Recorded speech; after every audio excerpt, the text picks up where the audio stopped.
29 июля кандидат Эрнст Березкин провел пресс-конференцию, на которой присутствовали известные журналисты Марина Колбасина, Иван Уккан, Виталий Обедин. В отличие от остальных представителей средств массовой информации, Уккан за всю встречу, длившуюся 50 минут, остался безмолвен.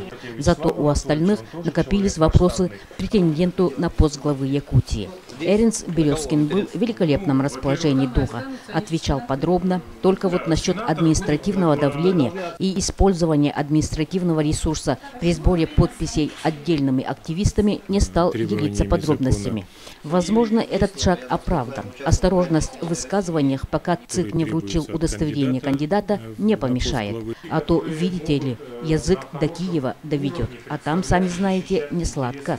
Люди-то как раз выстояли это давление, то есть они отказались идти на поводу у административного ресурса. То есть они четко высказывают свое мнение, говорят, да, вот нам звонят, нам угрожают, нам говорят. Мы им отказали. Ну, в данном случае, как говорится, преступление, так скажем, в кавычках, не свершилось.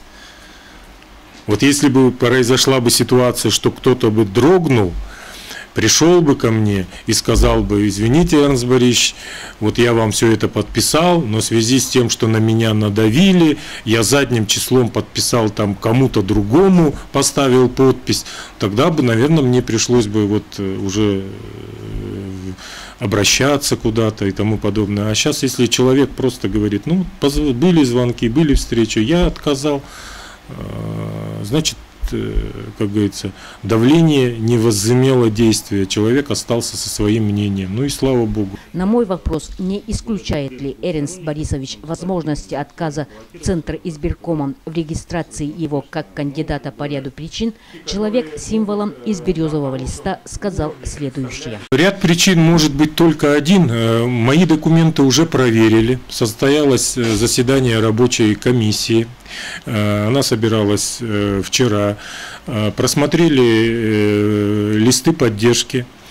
Что касается иных документов, по ним еще в пятницу прошлую не было никаких замечаний, они были сданы в полном соответствии с законом.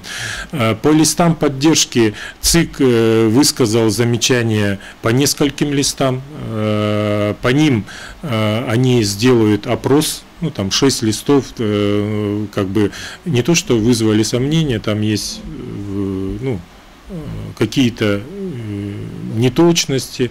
В принципе, в соответствии с законом, тот депутат, который подписал этот лист поддержки, либо может повторно переподписать, либо может по приглашению ЦИКа приехать. Скорее всего, они все приедут сюда на этой неделе. В ЦИКе подтвердят о том, что именно их подпись стоит, и что они именно меня действительно, осознанно, самостоятельно поддержали. То есть эти недочеты исправимы. Причем они, кстати, укладываются во все вот эти 13 голосов, которые дополнительно с запасом сдаются. Поэтому по листам поддержки, по документам никаких замечаний нету. Единственный момент, что вот на сегодняшний день, насколько я знаю, сдал документы один из кандидатов, Борисов Егор Афанасьевич.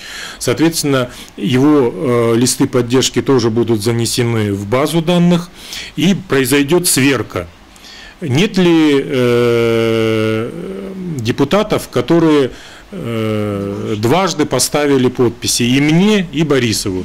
Вот эту проверку будут проводить, ну, там автоматически, наверное, все это происходит, выявится, и, соответственно, ЦИК будет устанавливать, чья же подпись в пользу какого кандидата тот или иной депутат поставил первым по времени, по дате.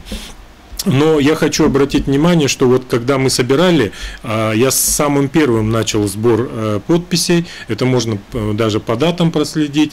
Мы начали уже 19 июня сбор подписей, и четко, осознанно все депутаты, люди грамотные, они все прекрасно знали, что подпись можно поставить только одному кандидату, поэтому я сомневаюсь, что у нас будут какие-то вот такие двойные подписи. Итак, уже через 10 дней мы будем наблюдать, кому Центральная избирательная комиссия будет вручать удостоверение кандидатов на пост главы республики. Извините, на пост Илдархан. Вы смотрели репортаж Ларисы Бай.